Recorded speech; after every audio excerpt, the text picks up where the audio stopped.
देखिए लैंथेनाइट। तो देखिए बच्चों, सबसे पहले हम पढ़ेंगे लैंथेनाइट के बारे में। देखिए 4f श्रेणी के तत्वों, देखिए जो ध्यान दीजिएगा, 4f श्रेणी के तत्वों यानी जो लैंथेनाइट्स होते हैं उन्हें 4f श्रेणी के तत्व कहा जाता है। तो देखिए ध्यान दीजिए, 4f श्रेणी के तत्वों जैसे सीरियम से ल्यूटेशियम, देखिए ये सीरियम है और ये ल्यूटेशियम होता है Lu। सीरियम पाया जाता है 58 पर, यानी सीरियम का परमाणु क्रमांक होता है 58 और ल्यूटेशियम का होता है 71। ठीक है, तो देखिए बच्चों, 4f श्रेणी के तत्वों सीरियम से ल्यूटेशियम को सामूहिक रूप से लैंथेनाइट कहते हैं। ठीक है, आगे देखिए, इनका सामान्य संकेत Ln होता है, अतः इनके आयनों के लिए संकेत Ln और N+ दिया जा सकता है। तो देखिए लैंथेनाइट्स के लिए सामान्य रूप से क्या संकेत दिया जाता है?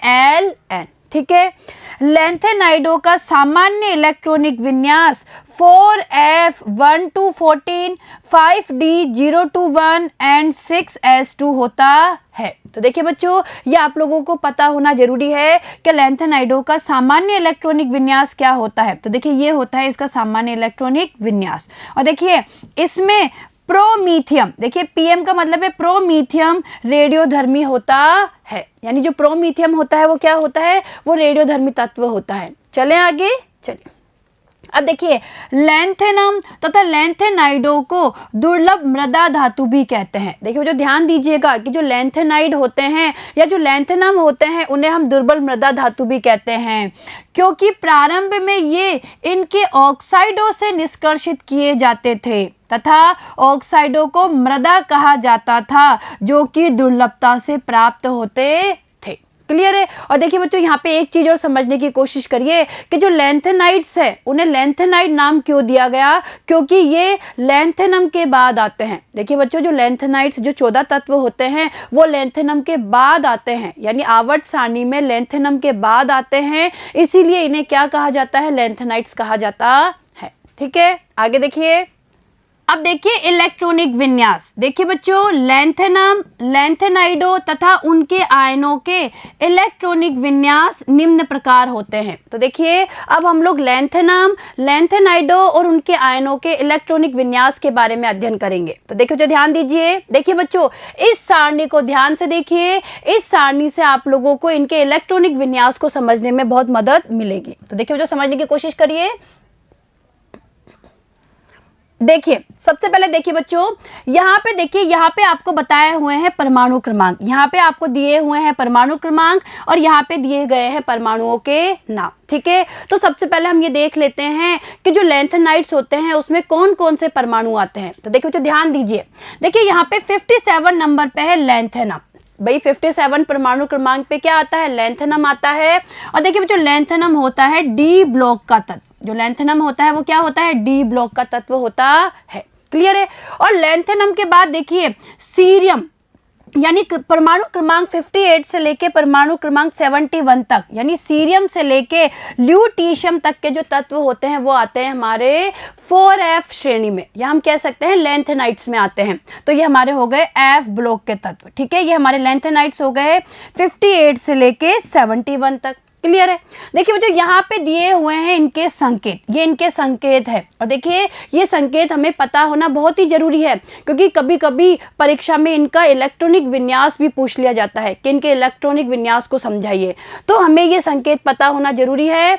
और देखिए बच्चों ध्यान दीजिए, लैंथेनम का जो संकेत होता है वो होता है La। सीरियम का देखिए Ce, ये देखिए प्रेजियोडीमियम का, ये नियोडीमियम का, ये प्रोमीथियम का, ये समेरियम का, ये यूरोपियम का, ये गैडोलिनियम का, टर्बियम का, डिस्प्रोसियम का, होल्मियम का, अर्बियम का, थ्यूलियम का, इटरबियम का और ल्यूटेशियम का। क्लियर है? यानी ये जो हमारे तत्व है, यानी cerium, praseodymium, neodymium, promethium, samarium, europium, gadolinium, terbium, dysprosium, holmium, erbium, thulium, ytterbium और ल्यूटीशियम, ये हमारे लैंथेनाइड्स है और ये हमारे लैंथेनाइड्स के क्या हो गए? संकेत हो गए। क्लियर है? तो ये संकेत आपको पता होना जरूरी है, तभी आप इनके इलेक्ट्रॉनिक विन्यास भर सकते हैं। यानी संकेत के साथ साथ आपको परमाणु क्रमांक भी पता होना चाहिए। देखिए जो ध्यान दीजिएगा, भाई इन संकेत के साथ साथ आपको ये परमाणु क्रमांक भी पता होना बहुत जरूरी है, तभी आप क्या कर सकते हैं, इनके इलेक्ट्रॉनिक विन्यास को भर सकते हैं। क्लियर है। अब देखिए यहाँ पे जो इलेक्ट्रॉनिक विन्यास हमें दिया गया है, ये इनका अंतिम इलेक्ट्रॉनिक विन्यास दिया हुआ है। देखिए जो समझने की कोशिश करिए, ये हमें लैंथेनाइड्स का इलेक्ट्रॉनिक विन्यास दिया हुआ है, और देखिए ये यहाँ पे इनके आयनों के इलेक्ट्रॉनिक विन्यास हमें दिए हुए हैं कि आयन फॉर्म में क्या इलेक्ट्रॉनिक विन्यास होता है। देखिए अगर हम इनके इलेक्ट्रॉनिक विन्यास की बात करें तो ये सब हमारे अंतिम इलेक्ट्रॉनिक विन्यास है, यानी अंतिम इलेक्ट्रॉनिक विन्यास क्या होता है वो हमें यहाँ पे दिया गया है। क्लियर है। अब देखिए बच्चों यहाँ समझने की कोशिश करिए। देखिए सबसे पहले हम बात करते हैं लैंथेनम की। देखिए बच्चों लैंथेनम आता है 57 नंबर पे। लैंथेनम कितने नंबर पे आता है, 57 नंबर पे। तो देखिए इसका इलेक्ट्रॉनिक विन्यास क्या होगा। देखिए बच्चों लैंथेनम का इलेक्ट्रॉनिक विन्यास हम लिख सकते हैं, इधर समझने की कोशिश करिए, हम लिख सकते हैं जिनोन। देखिए बच्चों जिनोन, और हम लोगों को पता है कि जिनोन कितने नंबर पे आता है, 54 नंबर पे, यानी इसका परमाणु क्रमांक होता है 54। ठीक है, मैं यहाँ लिख देती हूँ 54। हम बात कर रहे हैं लैंथेनम की। ठीक है, तो लैंथेनम का इलेक्ट्रॉनिक विन्यास क्या होगा, तो देखिए जिनोन जो 54 नंबर पे आता है, इसके बाद 6s2 5d1। देखिए ये किसका इलेक्ट्रॉनिक विन्यास होता है, लैंथेनम का। देखिए बच्चों देखिए इधर, देखिए लैंथेनम का इलेक्ट्रॉनिक विन्यास है, यह अंतिम इलेक्ट्रॉनिक विन्यास दिया हुआ है 5d1 6s2, और देखिए इनके आगे सबके आगे एक केंद्रीय कोड है जिनोन। क्या है, जिनोन। यानी हमें यहाँ पे केवल इनका अंतिम इलेक्ट्रॉनिक विन्यास दिया हुआ है कि अंतिम विन्यास क्या होता है। तो देखिए बच्चों लैंथेनम का क्या हो गया, जिनोन 6s2 5d1, ये 1 है, ये जिनोन का हो गया। देखिए बच्चों जिनोन का इलेक्ट्रॉनिक विन्यास आपको सबको पता होगा, भाई ये 54 नंबर पे आता है, तो इलेक्ट्रॉनिक विन्यास आप लोग बना सकते हैं इसका। तो देखिए यहाँ पे हो गया 6s2 5d1, ये लैंथेनम का क्या हो गया, अंतिम इलेक्ट्रॉनिक विन्यास हो गया। क्लियर है। अब देखिए लैंथेनम के बाद हम बात करते हैं सीरियम के बारे में। देखिए तो समझिए सीरियम आता है 58 नंबर पे, यानी कहने का मतलब है कि लैंथेनम के बाद अब जो इलेक्ट्रॉन आएगा वो किस में आना चाहिए, इस डी कक्षक में आना चाहिए। अरे भाई लैंथेनम 57 नंबर पे आता है, 57 नंबर पे, सीरियम आता है 58 नंबर पे, यानी आने वाला इलेक्ट्रॉन किस में आना चाहिए, इस डी में आना चाहिए। क्लियर है। लेकिन देखिए बच्चों यहाँ पे जो आने वाला इलेक्ट्रॉन है वो डी में ना आकर 4f में आता है, और इसका कारण क्या है, इसका कारण है कि जैसे ही आने वाला इलेक्ट्रॉन 5d कक्षक में आता है तो 4f कक्षकों की ऊर्जा क्या हो जाती है, कम हो जाती है, जिसके कारण क्या होता है, वो इलेक्ट्रॉन 4f कक्षक में चला जाता है। यानी सीरियम का इलेक्ट्रॉनिक विन्यास क्या होगा, देखिए सीरियम का इलेक्ट्रॉनिक विन्यास हो जाएगा जिनोन। क्लियर है, ये 6s2 5d1, और अब इलेक्ट्रॉन चल जाएगा 4f1 में। ठीक है, तो देखिए ये हमारा हो गया सीरियम का इलेक्ट्रॉनिक विन्यास। तो देखिए बच्चों अंतिम इलेक्ट्रॉनिक विन्यास देखिए 4f1 5d1 6s2।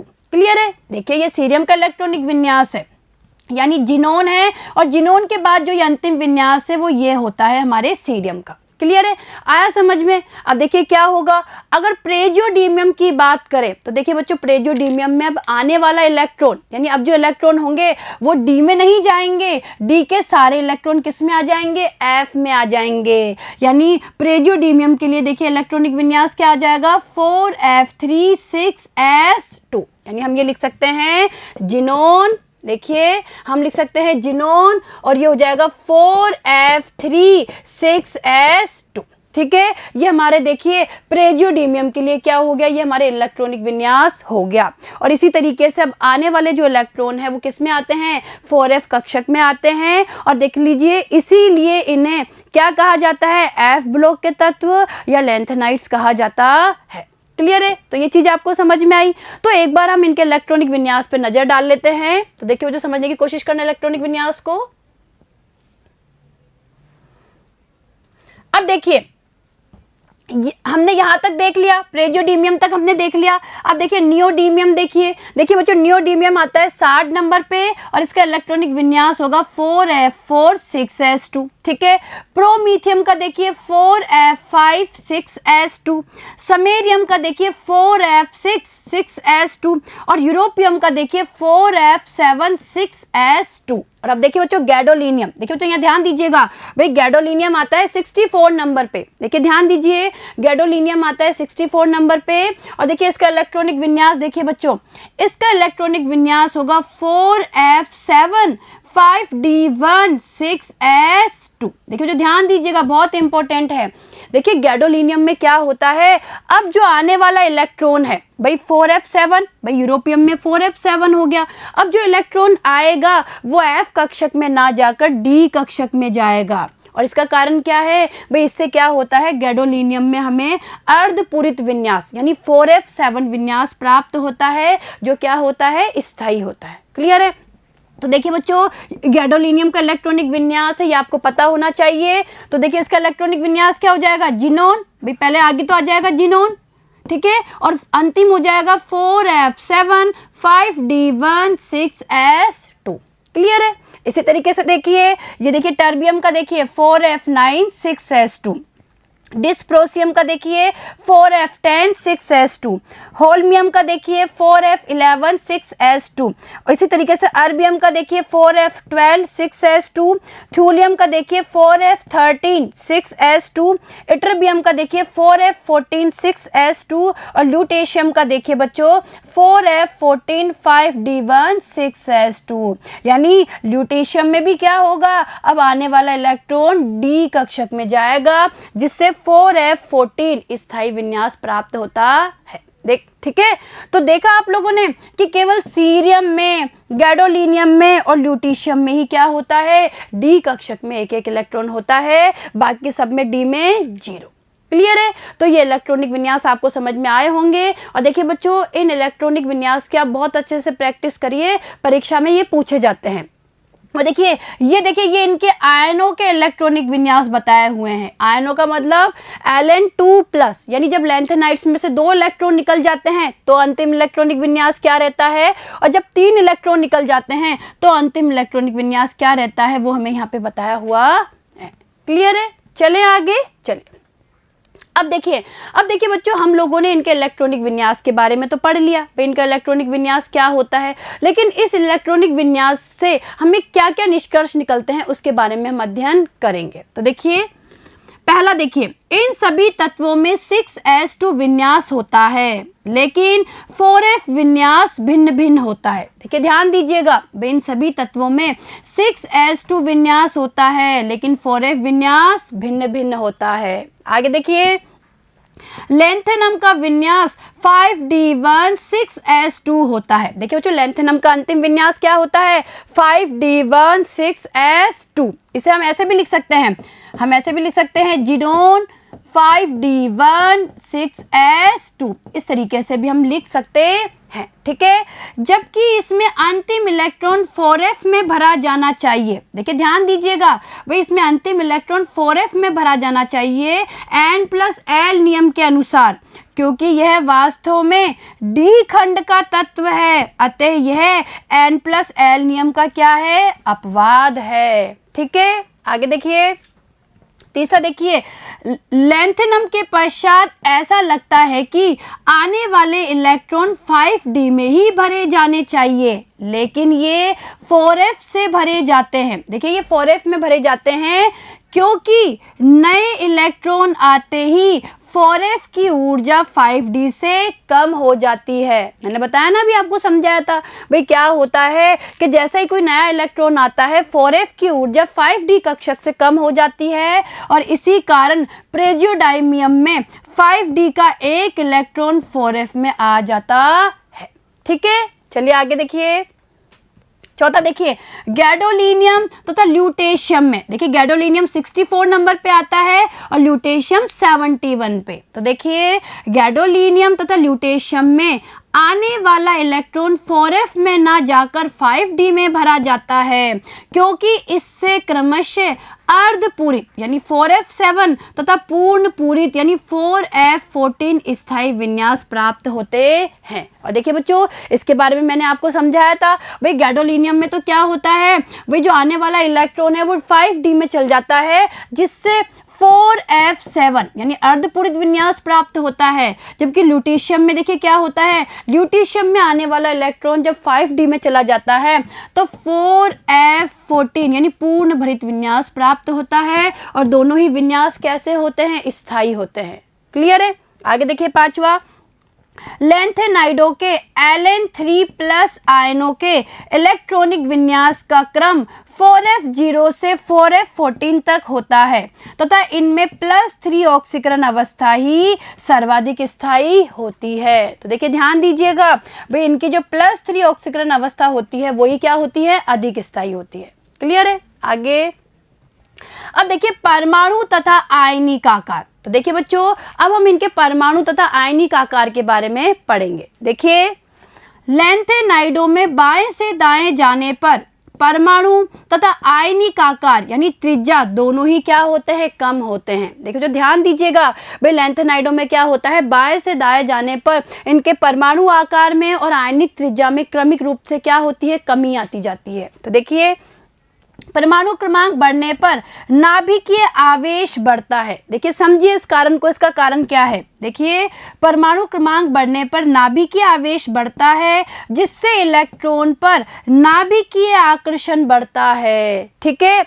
अतः बाहरी इलेक्ट्रॉन अंदर के कक्षकों में भरे जाने वाले इलेक्ट्रॉन का परिरक्षण प्रभाव आकार को बढ़ाने का प्रयास करता है। देखिए मुझे वापस ध्यान दीजिएगा भाई, होता क्या है, बाहरी इलेक्ट्रॉन अंदर के कक्षकों में भरे जाने वाले इलेक्ट्रॉन का जो परिरक्षण प्रभाव है वो आकार को बढ़ाने का प्रयास करता है, क्योंकि यह नाभिकीय आकर्षण बल के विपरीत होता है। हमने पढ़ा है ना कि जो परिरक्षण प्रभाव होता है वो नाभिकीय आकर्षण बल के विपरीत होता है, लेकिन परिरक्षण प्रभाव नाभिकीय आकर्षण बल से कम होता है। तो देखिए यहाँ समझिए भाई, यहाँ पे क्या होता है कि जो परिरक्षण प्रभाव होता है वो नाभिकीय आकर्षण से कम होता है। और क्यों होता है, क्योंकि इलेक्ट्रॉन n-2f कक्षकों में भरे जाते हैं। आया समझ में भाई, जो इलेक्ट्रॉन है वो n-2f कक्षकों में भरे जाते हैं। क्लियर है। तो देखिए बहुत इंपॉर्टेंट पॉइंट है, ये पूछा जा सकता है। ठीक है। आगे देखिए, अब देखिए लैंथेनाइड संकुचन। देखिए लैंथेनाइडों में परमाणु क्रमांक बढ़ने पर लैंथेनम से ल्यूटेशियम, देखिए लैंथेनम से ल्यूटेशियम तक परमाणु तथा आयनिक त्रिज्याओं में समग्र कमी होती है। इसे लैंथेनाइड संकुचन कहते हैं। देखिए बच्चों बहुत इंपॉर्टेंट पॉइंट है और ये परीक्षा में पूछा भी जाता है। देखिए क्या होता है भाई, लैंथेनाइडों में जैसे जैसे परमाणु क्रमांक बढ़ता है इनके आकार में, या हम बोल सकते हैं इनकी त्रिज्या में क्रमिक रूप से कमी आती जाती है, और इसे ही क्या बोलते हैं, लैंथेनाइड संकुचन। और देखिए जो समझने की कोशिश करिए भाई, इनके परमाणु क्रमांक, देखिए तो ध्यान दीजिएगा, इनके परमाणु क्रमांक और त्रिज्या, देखिए ध्यान दीजिए, परमाणु की त्रिज्या या आयन की त्रिज्या, उनके बीच में अगर ग्राफ खींचा जाए तो देखिए इस तरीके से धीरे धीरे ग्राफ प्राप्त होता है। यानी कहने का मतलब है कि परमाणु क्रमांक बढ़ने के साथ साथ क्या होती जाती है,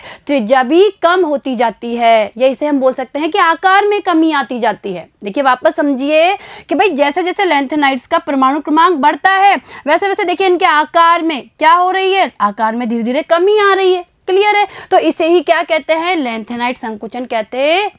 ठीक है। आगे देखिए, अब देखिए लैंथेनाइड संकुचन के प्रभाव। देखिए बच्चों बहुत इंपॉर्टेंट है, पूछ लिए जाते हैं। देखिए पहला देखिए, द्वितीय तथा तृतीय संक्रमण श्रेणी के तत्वों के परमाणु आकार में समानता। तो समझिए इसे, लैंथेनाइड संकुचन का तृतीय संक्रमण श्रेणी के तत्वों पर बहुत प्रभाव पड़ता है।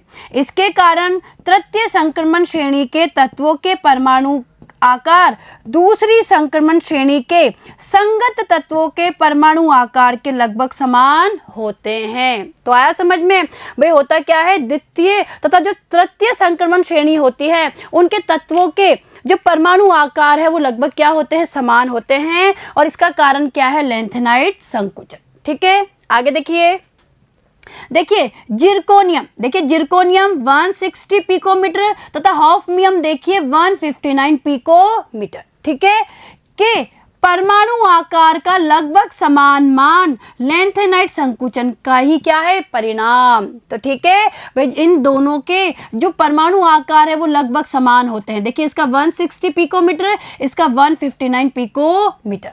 क्लियर है। तो हमने क्या देखा, इसका कारण क्या है, लैंथेनाइड संकुचन। ठीक है, आगे देखिए लैंथेनाइडों का पृथक्करण। देखिए बच्चों, लैंथेनाइडों की आयनिक त्रिज्या में अंतर बहुत कम होता है, इसलिए इनके रासायनिक गुणों में काफी समानता होती है, अतः इन तत्वों का पृथक्करण मुश्किल से होता है। तो आया समझ में भाई, लैंथेनाइड्स का जो पृथक्करण होता है बहुत मुश्किल से होता है, क्योंकि इनकी आयनिक त्रिज्याओं में अंतर बहुत ही कम होता है।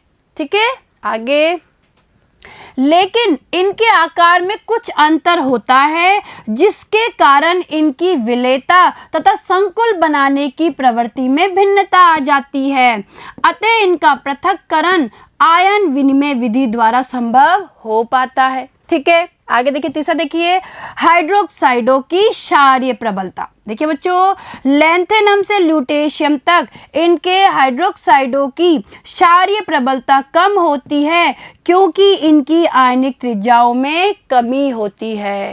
क्लियर है। तो इसका कारण भी क्या है, लैंथेनाइड संकुचन। ठीक है बच्चों, आगे, इसीलिए La और देखिए इसमें क्या है, OH और बाहर है 3। ठीक है, यानी OH का ट्राइस का क्षारीय गुण अधिकतम। देखिए La और ब्रैकेट में OH3, इसका क्षारीय गुण अधिकतम तथा Lu, ठीक है, Lu यानी ल्यूटेशियम, Lu और ब्रैकेट में OH और बाहर 3, ट्राइस है इसका, OH का ट्राइस, इसका क्षारीय गुण न्यूनतम होता है। तो देखिए समझिए भाई, जो ये है, ये जो यौगिक है, इसका क्षारीय गुण तो होता है अधिकतम और इसका क्षारीय गुण क्या होता है, न्यूनतम। क्लियर है। चलिए आगे, अब देखिए ऑक्सीकरण अवस्थाएं। अब देखिए बच्चों, हम लैंथेनाइड्स की ऑक्सीकरण अवस्थाओं के बारे में अध्ययन करेंगे और ये भी बहुत इंपॉर्टेंट टॉपिक है। तो देखिए लैंथेनाइडों की मुख्य ऑक्सीकरण अवस्था +3 होती है। देखिए, जो ध्यान दीजिएगा भाई, जो लैंथेनाइड्स होते हैं ना, वो क्या दिखाते हैं, +3 ऑक्सीकरण अवस्था दर्शाते हैं। ठीक है, इसके अतिरिक्त ठोस अवस्था में या विलयन में कुछ यौगिकों में +2 तथा +4 ऑक्सीकरण अवस्था भी पाई जाती है। और इसका कारण क्या है, देखिए इसका कारण इनमें उपस्थित रिक्त यानी F0, अर्धपूरित यानी F7 तथा पूर्ण पूरित यानी F14 कक्षकों का अधिक स्थायित्व है। ठीक है, तो आया समझ में भाई, इनके मुख्य ऑक्सीकरण अवस्था तो +3 होती है, लेकिन देखिए बच्चों, कुछ जो पदार्थ होते हैं, या हम बोल सकते हैं कि कुछ जो लैंथेनाइड्स होते हैं, तो कुछ लैंथेनाइड्स +2 और +4 ऑक्सीकरण अवस्था भी प्रदर्शित करते हैं। ठीक है, आगे उदाहरण देखिए बच्चों, समझिए। पहला उदाहरण देखिए, सीरियम तथा टर्बियम का +4 ऑक्सीकरण अवस्था दर्शाने का कारण इनमें क्रमशः 4F0 तथा 4F7 विन्यास का होना है। तो देखिए तो समझिए भाई, सीरियम और टर्बियम, अगर इन दोनों की बात करें तो ये दोनों ही +4 ऑक्सीकरण अवस्था दर्शाते हैं, और इसका कारण है कि सीरियम में +4 ऑक्सीकरण अवस्था से 4F0 ये विन्यास प्राप्त होता है, जबकि टर्बियम की बात की जाए इसमें प्राप्त होता है 4F7 विन्यास, और ये दोनों ही विन्यास क्या है, स्थायी विन्यास है। ठीक है, आगे देखिए, सीरियम 4 में उत्कृष्ट गैस विन्यास होता है। अब देखिए बच्चों, क्या है भाई, सीरियम 4 में 4F क्या हो गया, 0 हो गया भाई, 4F 0 हो गया, यानी अब इसका जो विन्यास हो गया वो कैसा हो गया, उत्कृष्ट गैस विन्यास हो गया। लेकिन यह प्रबल ऑक्सीकारक है। देखिए समझने की कोशिश करना, लेकिन ये क्या होता है, प्रबल ऑक्सीकारक होता है, अतः यह पुनः सीरियम 3 बना देता है। देखिए समझने की कोशिश कीजिएगा, जो सीरियम 4 है, यानी जो सीरियम +4 ऑक्सीकरण अवस्था में होता है, उसका उत्कृष्ट गैस विन्यास होता है और यह प्रबल ऑक्सीकारक होता है, इसीलिए पुनः सीरियम 3 बना देता है। ठीक है, आगे देखिए, सीरियम +4 अपॉन सीरियम +3, यानी ये जो इलेक्ट्रोड युग्म है, इसके उच्च इलेक्ट्रोड विभव यानी E0 मान के कारण यह जल को ऑक्सीकृत कर सकता है। ठीक है, आगे, इस अभिक्रिया का वेग कम होने के कारण इसे विश्लेषणात्मक रसायन में अभिकर्मक के रूप में प्रयोग किया जाता है। तो देखिए ध्यान दीजिए भाई, जो सीरियम 4 है, यानी समझने की कोशिश कीजिए भाई, जो सीरियम 4 है वो प्रबल ऑक्सीकारक की तरह कार्य करता है। ठीक है, तो क्या होता है भाई, इसका उपयोग विश्लेषणात्मक रसायन में किया जाता है। ठीक है, आगे देखिए, ऑक्साइडो यानी MO2 में प्रेजियोडाइमियम, नियोडाइमियम, टर्बियम तथा डायस्प्रोसियम भी +4 अवस्था दर्शाते हैं। तो देखिए बच्चों, ऑक्साइडों की बात की जाए तो ऑक्साइडों के रूप में देखिए PR, ND, TB तथा DY, यानी ये भी क्या दर्शाते हैं, +4 ऑक्सीकरण अवस्था दर्शाते हैं। ठीक है, आगे देखिए, दूसरा देखिए, यूरोपियम +2 ऑक्सीकरण अवस्था भी दर्शाता है, जिसमें केवल S कक्षक के इलेक्ट्रॉन निकलकर F7 स्थायी विन्यास प्राप्त करते हैं। ठीक है, लेकिन यूरोपियम 2+ प्रबल अपचायक होता है एवं +3 अवस्था में परिवर्तित हो जाता है। देखिए, इसी प्रकार इट्रबियम 2+ भी अपचायक होता है, लेकिन टर्बियम +4, देखिए ध्यान दीजिएगा, टर्बियम +4 F7 विन्यास के कारण ऑक्सीकारक होता है। क्लियर है, तो ये चीजें आपको समझ में आई होगी। चले आगे, चलिए अब देखिए, यूरोपियम की तरह समेरियम भी +2 तथा +3 अवस्था दर्शाता है। इससे यह निष्कर्ष निकलता है कि +4 अवस्था वाले आयनों में ऑक्सीकारक गुण तथा +2 अवस्था वाले आयनों में अपचायक गुण पाया जाता है। तो देखिए बच्चों, अभी जो हम लोगों ने उदाहरण पढ़े, इससे क्या निष्कर्ष निकला भाई, इनसे निष्कर्ष निकला कि जो +4 ऑक्सीकरण अवस्था होती है तो उन आयनों में तो ऑक्सीकारक गुण पाया जाता है, जबकि +2 अवस्था वाले आयनों में अपचायक गुण पाया जाता है। क्लियर है, चलिए आगे देखिए। देखिए, इस सारणी से आपको लैंथेनाइड्स की ऑक्सीकरण अवस्था और अच्छे से समझ में आ जाएगी। तो देखिए बच्चों, ध्यान दीजिएगा, देखिए यह लैंथेनाइडों की ऑक्सीकरण अवस्था। तो देखिए बच्चों, अगर लैंथेनम की बात करें तो लैंथेनम +3, ठीक है, +3 ऑक्सीकरण अवस्था दर्शाता है। सीरियम देखिए +3 +4, प्रेजियोडीमियम देखिए +3 +4, नियोडीमियम देखिए +2 +3 +4, प्रोमीथियम देखिए +3, समेरियम देखिए +2 +3, यूरोपियम देखिए +2 +3। इसी तरीके से देखिए, अगर गैडोलिनियम की बात करें +3, ठीक है, टर्बियम की बात करें +3 +4, डायस्प्रोसियम की बात करें ये भी +3 और +4, होल्मियम की बात करें तो ये +3, इर्बियम की बात करें तो ये +3, थूलियम की बात करें तो +2 +3, और इट्रबियम देखिए +2 +3, और ल्यूटेशियम देखिए +3। क्लियर है, तो देखिए इस तरीके से आपको ये समझ में आया होगा कि इनकी ऑक्सीकरण अवस्था क्या होती है। और देखिए बच्चों, अगर आप ध्यान से देखेंगे, देखिए अगर आप ध्यान से देखेंगे तो देखिए इनकी +3 ऑक्सीकरण अवस्था मुख्य ऑक्सीकरण अवस्था होती है, जो सभी लैंथेनाइड्स के द्वारा प्रदर्शित की जाती है, जबकि +2 और +4 ऑक्सीकरण अवस्था कुछ विशेष परिस्थितियों में ही या कुछ विशेष लैंथेनाइड्स के द्वारा ही दी जाती है। ठीक है, चलिए आगे देखिए। अब देखिए सामान्य अभिलक्षण। तो देखिए अब हम इनके सामान्य लक्षणों के बारे में बात करेंगे। पहला देखिए भौतिक गुण। सभी लैंथेनाइड चांदी के समान श्वेत तथा नरम धातुएं हैं, लेकिन वायु में ऑक्सीकरण के कारण इनकी चमक समाप्त हो जाती है। दूसरा देखिए, परमाणु क्रमांक में वृद्धि के साथ इनकी कठोरता में भी वृद्धि होती है। देखिए ध्यान दीजिएगा, जैसे जैसे परमाणु क्रमांक में वृद्धि होती है, कठोरता में वृद्धि होती है, इनके गलनांक उच्च होते हैं। गलनांक कैसे होते हैं? उच्च। आगे देखिए, समेरियम स्टील की तरह कठोर होता है तथा इसका गलनांक बहुत अधिक होता है। लैंथेनाइडों की विशिष्ट संरचनाएं होती है तथा ये ऊष्मा एवं विद्युत के अच्छे चालक होते हैं।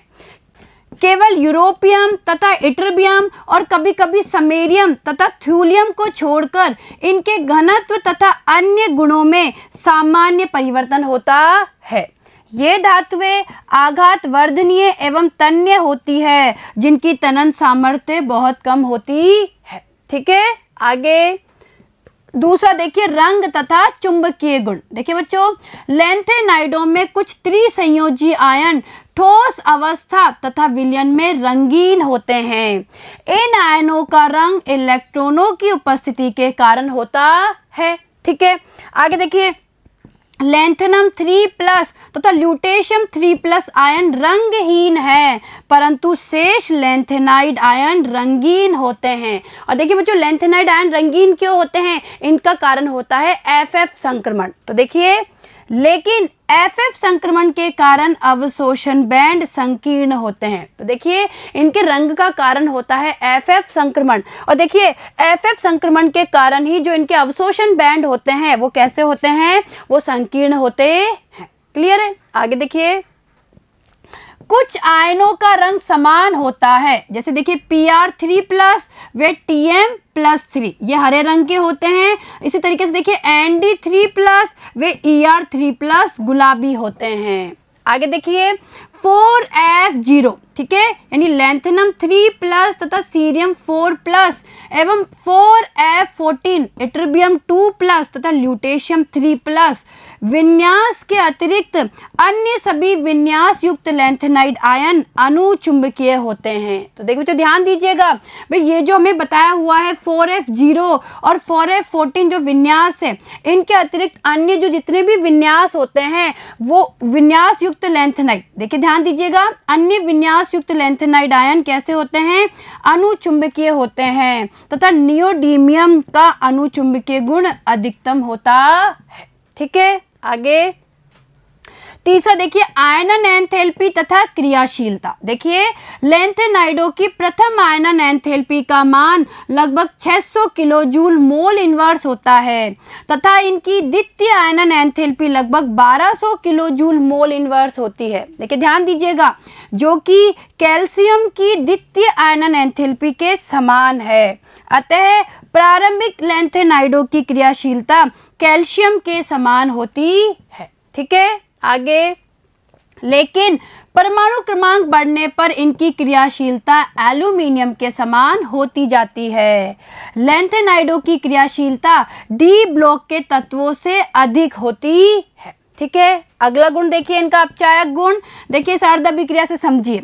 देखिए Ln3+ है, ठीक है, लैंथेनाइड 3+ है, ये 3 इलेक्ट्रॉन ग्रहण करके लैंथेनाइड में बदल गए। ठीक है, और इनके लिए देखिए E0 का मान लगभग -2.2 से -2.4 वोल्ट तक होते हैं। ठीक, आगे देखिए, E0 के इन उच्च ऋणात्मक मानों से ज्ञात होता है कि लैंथेनाइड प्रबल अपचायक होते हैं तथा आसानी से Ln3+ बना देते हैं। ठीक है, लैंथेनम से ल्यूटेशियम तक E0 के मान कम ऋणात्मक होते जाते हैं, अतः इनका अपचायक गुण कम होता जाता है। देखिए बच्चों, बहुत इंपॉर्टेंट पॉइंट है भाई, लैंथेनम से ल्यूटेशियम तक क्या होता है? E0 के मान कम ऋणात्मक होते जाते हैं, अतः इनका अपचायक गुण भी कम होता जाता है। अपचायक गुण के कारण ही ये धातुएं विद्युत धनी होती है। क्लियर है? चलिए आगे देखिए। अब देखिए इनका रासायनिक गुण। देखिए जो ध्यान दीजिएगा, देखिए हाइड्रोजन गैस के वातावरण में धीरे धीरे गर्म करने पर लैंथेनाइड धातुएं हाइड्रोजन से संयोग करके LnH2 तथा LnH3 प्रकार के हाइड्राइड बनाती है, जो कि अरस समीकरण मितीय होते हैं।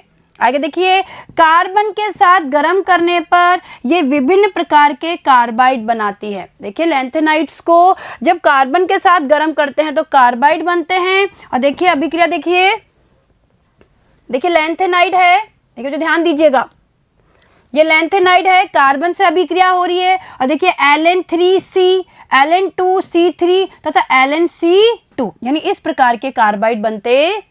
ठीक है, आगे अब देखिए तनु अम्लों के साथ ये H2 गैस मुक्त करती है। देखिए तनु अम्लों के साथ हाइड्रोजन गैस मुक्त करते हैं।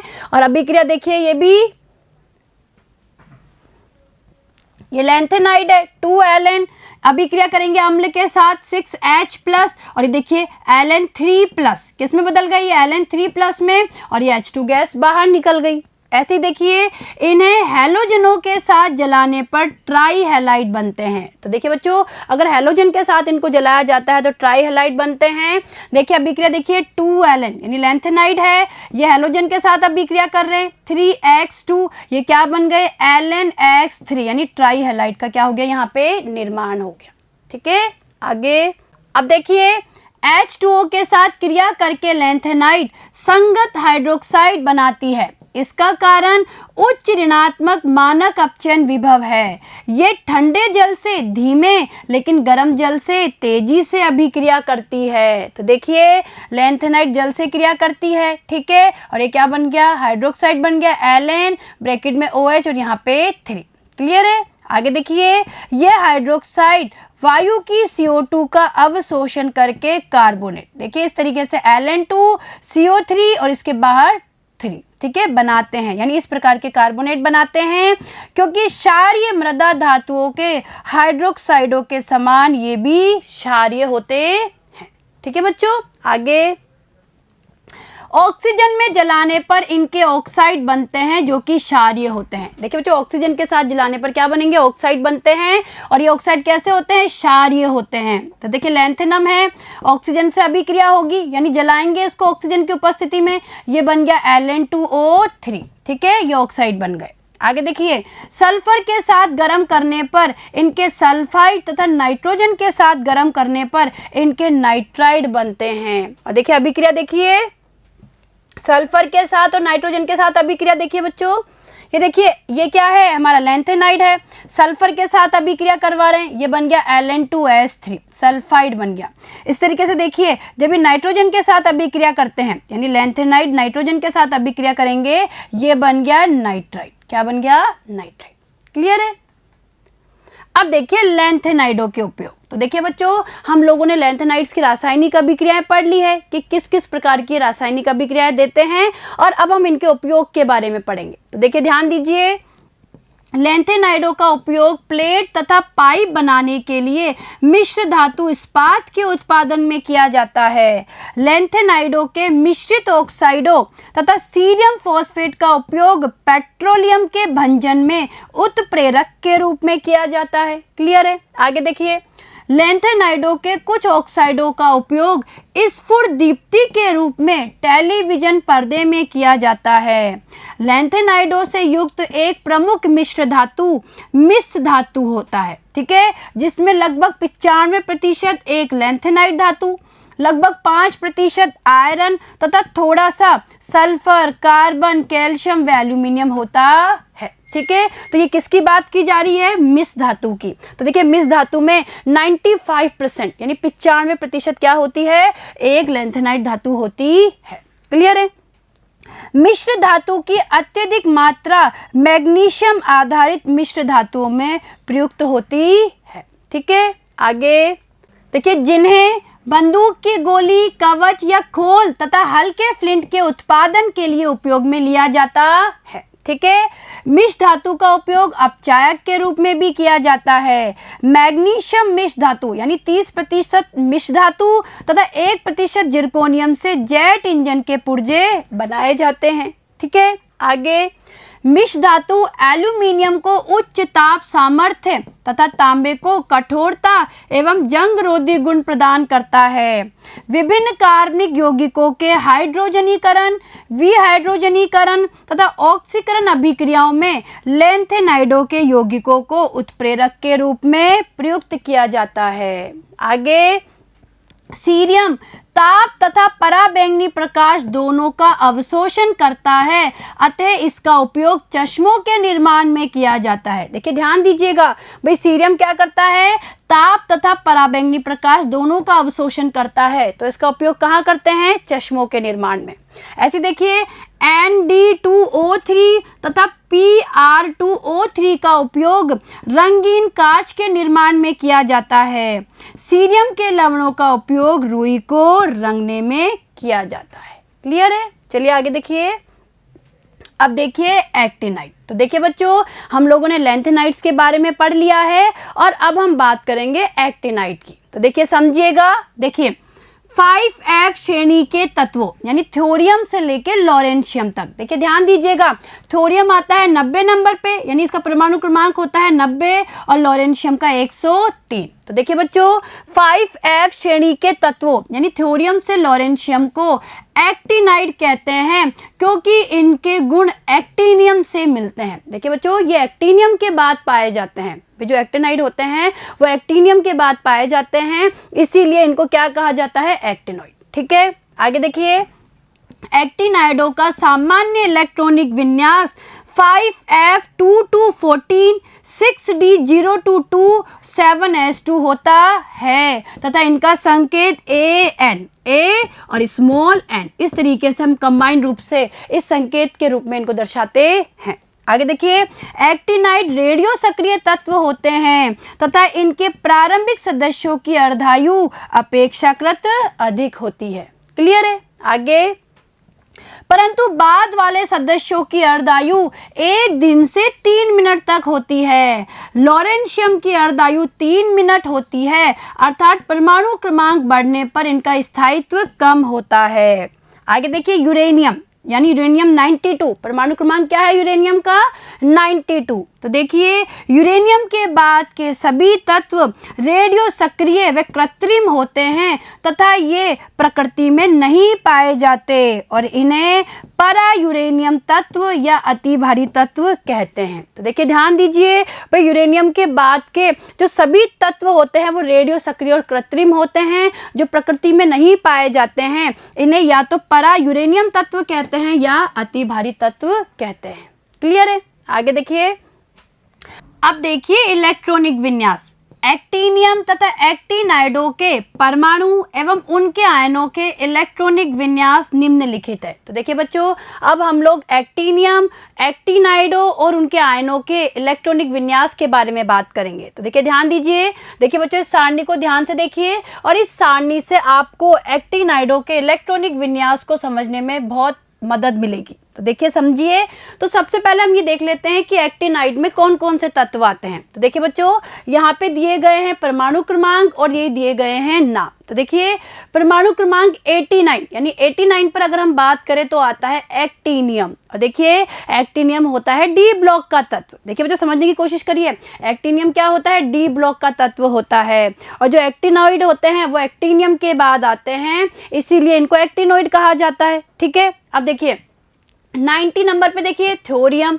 91 पे प्रोटेक्टिनियम, 92 पे यूरेनियम, 93 पे नेप्टूनियम, 94 पे प्लूटोनियम, 95 पे एमरीशियम, 96 पे क्यूरियम, 97 पे बर्केलियम, 98 पे कैलिफोर्नियम, 99 पे आइंस्टाइनियम, 100 पे देखिए फर्मियम, 101 पे देखिए मेंडेलिवियम, 102 पे देखिए नोबेलियम और 103 पे देखिए लॉरेंशियम। क्लियर है? तो देखिए बच्चों यहाँ पे परमाणु क्रमांक 90 से लेके 103 तक यानी 90 से लेके 103 परमाणु क्रमांक तक के जो तत्व होते हैं वो एक्टिनाइड्स में आते हैं। क्लियर है? ये इनके हो गए संकेत। देखिए ये एक्टिनाइड्स के क्या हो गए, संकेत। ये संकेत आपको पता होना बहुत ही क्या है, जरूरी। तो देखिए यहाँ पे दिया हुआ है इनका इलेक्ट्रॉनिक विन्यास, ये अंतिम इलेक्ट्रॉनिक विन्यास दिया हुआ है और इनसे आगे क्या है, रेडॉन। देखिए इनसे आगे क्या है, रेडॉन, यानी रेडॉन है और रेडॉन हमें पता है 86 नंबर पे आता है, यानी रेडॉन का परमाणु क्रमांक क्या होता है, 86। और ये उसके बाद में इनके क्या दिए हुए हैं, अंतिम इलेक्ट्रॉनिक विन्यास दिए हुए हैं। तो देखिए अगर हम एक्टिनियम की बात करें तो ये क्या हो जाएगा, अंतिम इलेक्ट्रॉनिक विन्यास 6D1 7s2। क्लियर है? इसी तरीके से थोरियम की बात करें तो इसका हो जाएगा 6D2 7s2। देखिए बच्चों यहाँ पे क्या आ गया, रेडॉन आ गया, इसके बाद 6D2 7s2। इसी तरीके से प्रोटेक्टिनियम की बात करें 5F2 6D1 7s2। तो देखिए समझने की कोशिश करिए, जो प्रोटेक्टिनियम है, प्रोटेक्टिनियम से क्या होगा, यहाँ पे जो इलेक्ट्रॉन है वो किस में आने शुरू हो जाएंगे, एफ में। देखिए बच्चों वापस समझिए भाई, अगर हम एक्टिनियम और थोरियम की बात करें तो देखिए यहाँ पे 6d1 है, यहाँ 6d2 है, ठीक है। इसके बाद में यानी अगर हम प्रोटेक्टिनियम की बात करें यहाँ से, तो यहाँ से अब इलेक्ट्रॉन किस में आना शुरू हो जाएंगे, एफ में, 5f में आना शुरू हो जाएंगे। और देखिए इसका इलेक्ट्रॉनिक विन्यास देखिए 5f2 6d1 7s2, ठीक है। इसके बाद देखिए यूरेनियम का देखिए 5f3 6d1 7s2, नेपच्यूनियम का देखिए 5f4 6d1 7s2। क्लियर है, आया समझ में।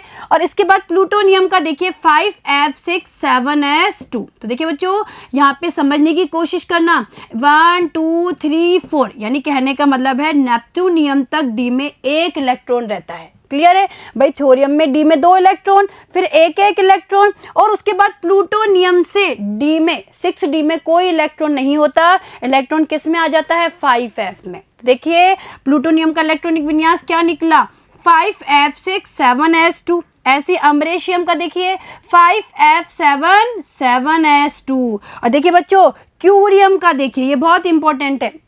अब क्यूरियम में क्या होगा, क्यूरियम में अब आने वाला इलेक्ट्रॉन 6d में जाएगा, यानी इसका इलेक्ट्रॉनिक विन्यास होगा 5f7 6d1 7s2।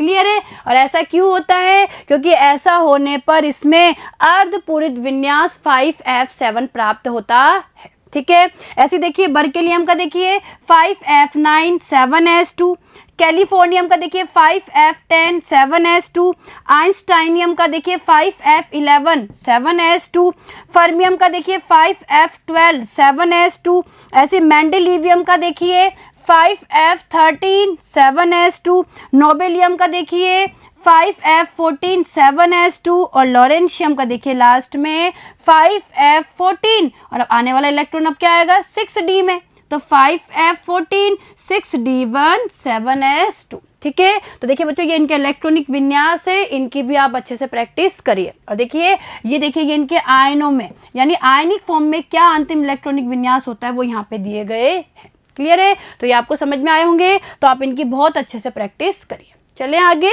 चलिए। अब देखिए इलेक्ट्रॉनिक विन्यास की सारणी से ज्ञात होता है, देखिए क्या ज्ञात होता है, पहला देखिए सभी एक्टिनाइडों में 7s2 विन्यास होता है। दूसरा देखिए 5f तथा 6d कक्षकों के मध्य ऊर्जा अंतर कम होने के कारण इनमें इलेक्ट्रॉन का भरना परिवर्तनशील होता है। आगे देखिए तीसरा 5f उपकोष में इलेक्ट्रॉन का भरना Pa से प्रारंभ होता है, ठीक है, यानी प्रोटेक्टिनियम से प्रारंभ होता है तथा लॉरेंशियम तक 5f उपकोष पूर्ण भर जाता है, ठीक है।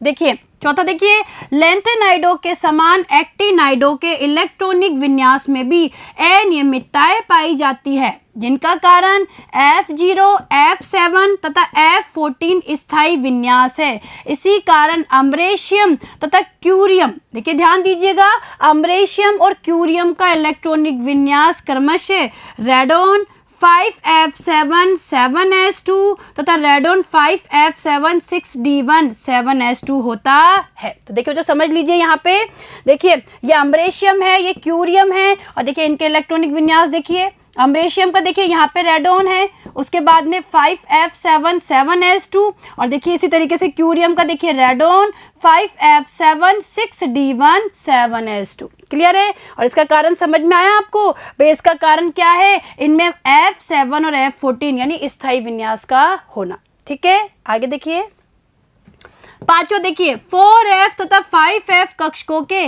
तरंग फलन के कोणीय भाग समान होते हैं, लेकिन 5f कक्षक बंध बनाने में भाग लेते हैं क्योंकि ये इतने धसे हुए नहीं होते हैं जितने कि 4f कक्षक। क्लियर है। चलिए आगे। अब देखिए परमाणु तथा आयनिक आकार, देखिए एक्टिनाइडो में परमाणु तथा आयनिक आकार की सामान्य प्रवृत्ति लेंथेनाइडो के समान होती है। श्रेणी में बाएं से दाएं जाने पर परमाणु आकार तथा आयनिक आकार यानी M+3, इस आयन की बात की जा रही है, इसमें क्रमिक कमी होती है, इसे एक्टिनाइड संकुचन कहते हैं। तो देखिए बच्चों लेंथेनाइड्स के समान एक्टिनाइड्स में भी संकुचन पाया जाता है, ठीक है। आगे आकार में यह कमी एक तत्व से दूसरे तत्व में उत्तरोत्तर बढ़ती है, जिसका कारण 5f इलेक्ट्रॉनों का दुर्बल परिरक्षण प्रभाव है। ठीक है, आगे अब देखिए ऑक्सीकरण अवस्थाएं। एक्टिनाइडों में ऑक्सीकरण अवस्था की परास अधिक होती है, जिसका कारण 5f 6d तथा 7s उपकोषों की लगभग समान ऊर्जा है। तो देखिए बच्चों, इस सारणी को ध्यान से देखिए, इस सारणी से आपको इनकी ऑक्सीकरण अवस्थाएं समझ में आ जाएगी। तो देखिए ये क्या है, एक्टिनाइड्स है, ये सारे एक्टिनाइड्स है।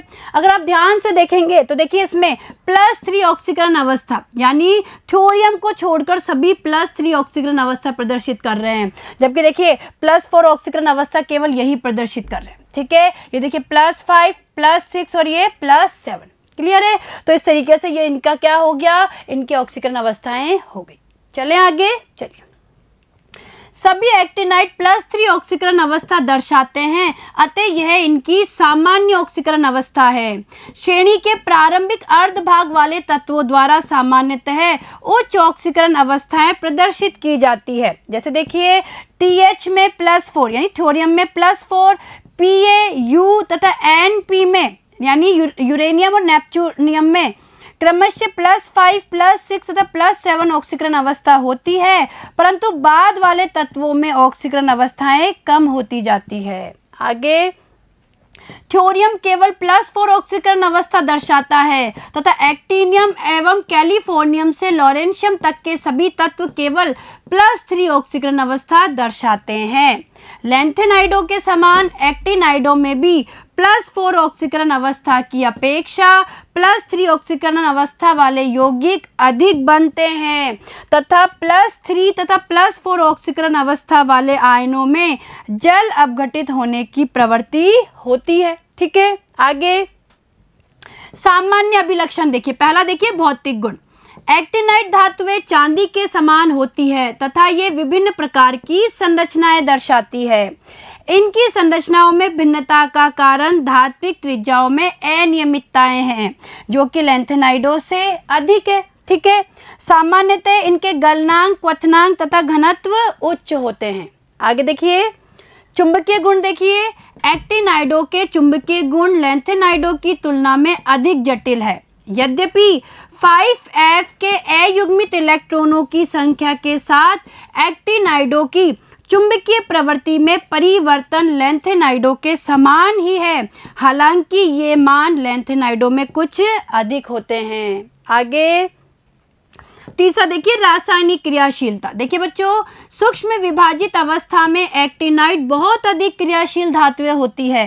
एक्टिनाइड उबलते हुए जल से क्रिया करके ऑक्साइड तथा हाइड्राइड का मिश्रण बनाते हैं तथा ये अधिकांश अधातुओं से सामान्य ताप पर ही संयोजन कर लेते हैं। ठीक है, आगे देखिए हाइड्रोक्लोरिक अम्ल सभी एक्टिनाइडों से क्रिया करता है, परंतु अधिकतर धातुएं नाइट्रिक अम्ल द्वारा बहुत कम प्रभावित होती है, क्योंकि इन पर ऑक्साइड की सहरक्षी परत बन जाती है। और देखिए एक्टिनाइडों की क्षारों से कोई क्रिया नहीं होती। ठीक है, आगे अब देखिए लैंथेनाइडों तथा एक्टिनाइडों के गुणों की तुलना। तो देखिए बच्चों, अब हम इनके गुणों की तुलना करेंगे। तो देखिए एक्टिनाइडों और लैंथेनाइडों की तुलना करने पर ज्ञात होता है कि एक्टिनाइडों में लैंथेनाइडों की तरह का व्यवहार श्रेणी के दूसरे भाग तक पहुंचने तक स्पष्ट नहीं होता है, लेकिन प्रारंभिक एक्टिनाइड लैंथेनाइडों के समान आपस में निकट समानताएं दर्शाते हैं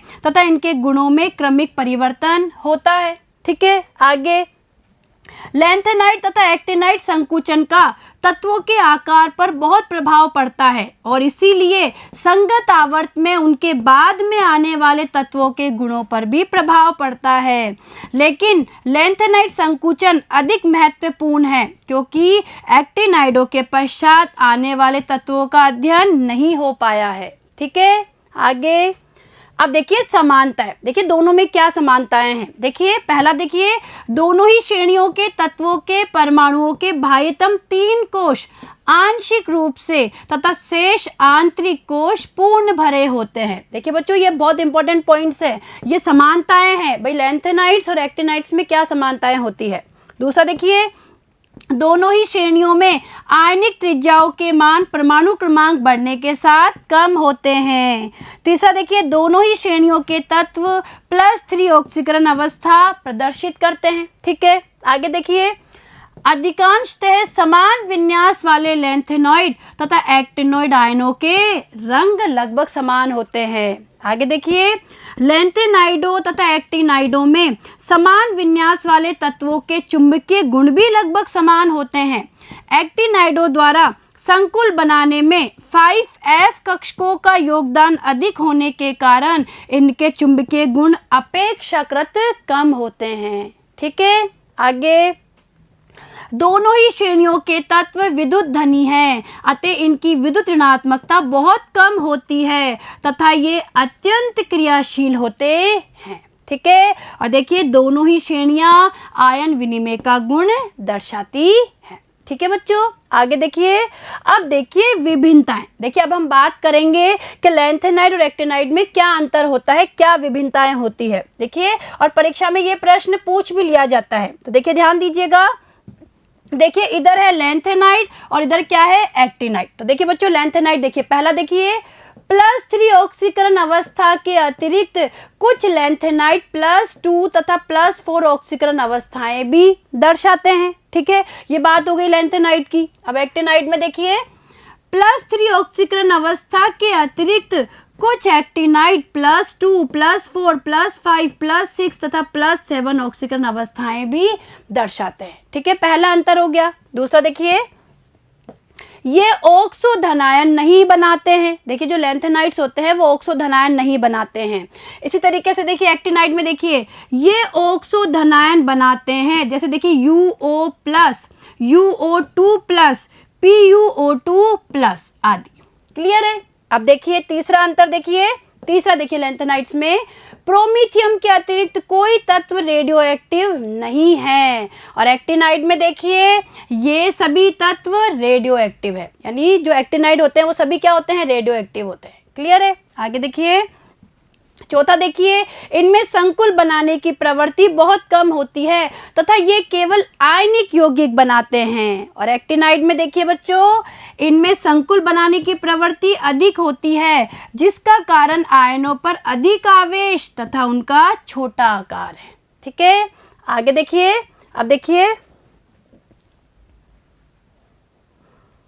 अब देखिए लैंथेनाइड्स में देखिए, पांचवा देखिए, लैंथेनाइड यौगिक कम क्षारीय होते हैं, और एक्टिनाइड्स में देखिए, एक्टिनाइड्स में एक्टिनाइड यौगिक अधिक क्षारीय होते हैं। क्लियर है। इसी तरीके से देखिए छठा अंतर देखिए, लैंथेनाइड्स में देखिए ये अनुचुंबकीय होते हैं तथा इनके चुंबकीय गुण आसानी से समझाए जा सकते हैं, और एक्टिनाइड्स में देखिए बच्चों, ये भी अनुचुंबकीय होते हैं लेकिन इनके चुंबकीय गुण आसानी से नहीं समझाए जा सकते।